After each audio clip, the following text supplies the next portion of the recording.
15 on their face are nonviolent. They involve things like insults. They involve a Nazi salute. That's one of the examples. My God, a parent did a Nazi salute at a school board because he thought the policies were oppressive. General Garland is doing a Nazi salute at an elected official. Is that protected by the First Amendment? Yes, it is. Did you see how amped Cruz got with that? The senator was simply irate when, a parent couldn't give a Nazi salute without being subject to sanction. Only Ted would really insist on using his platform to back such a disgusting and disturbing display of hate, right? They care about. Democrats have one priority, and that is power, staying in power.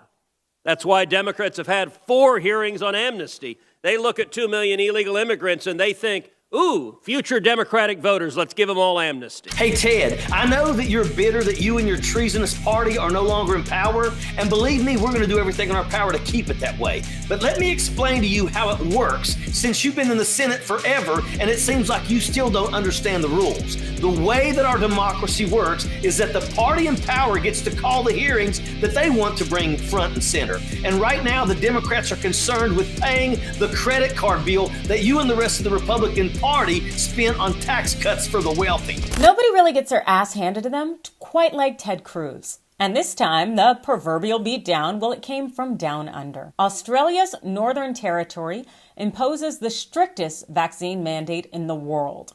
Those who don't comply by November 13th will be fined $5,000. Upon seeing this, Senator Cruz, well, he decided to respond because everybody needs his insight. What he did is he quoted the tweet and said this: "I love the Aussies. Their history of rugged independence is legendary. I've always said Australia is the Texas of the Pacific. The COVID tyranny of their current government is disgraceful and sad. Individual liberty matters. I stand with the people of #Australia."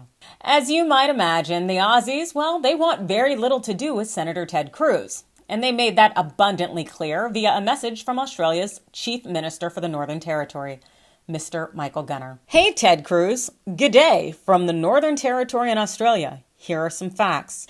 Nearly 70,000 Texans have tragically died from COVID. There have been 0 deaths in the territory. Did you know that?" I'm guessing that Ted had no idea about that, but I think we both know that even if he did know, he'll probably feign ignorance and just say something because he likes to really sound ignorant. Vaccination is so important here because we have vulnerable communities and the oldest continuous living culture on the planet to protect. Did you know that?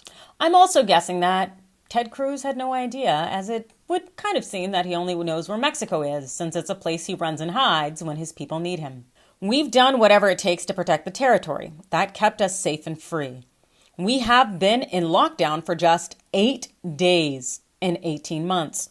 Our businesses and schools are all open. Did you know that? Something tells me Ted Cruz had no idea, nor did he bother to look it up. We don't need your lectures. Thanks, mate. You know nothing about us, and if you stand against a life-saving vaccine, then you sure as hell don't stand with Australia. Sounds like Mr. Gunner isn't here for Ted Cruz, and I think he's pretty smart about that. And in closing, this is what he said: "I love Texas, go Longhorns, but when it comes to COVID, I'm glad we are nothing like you."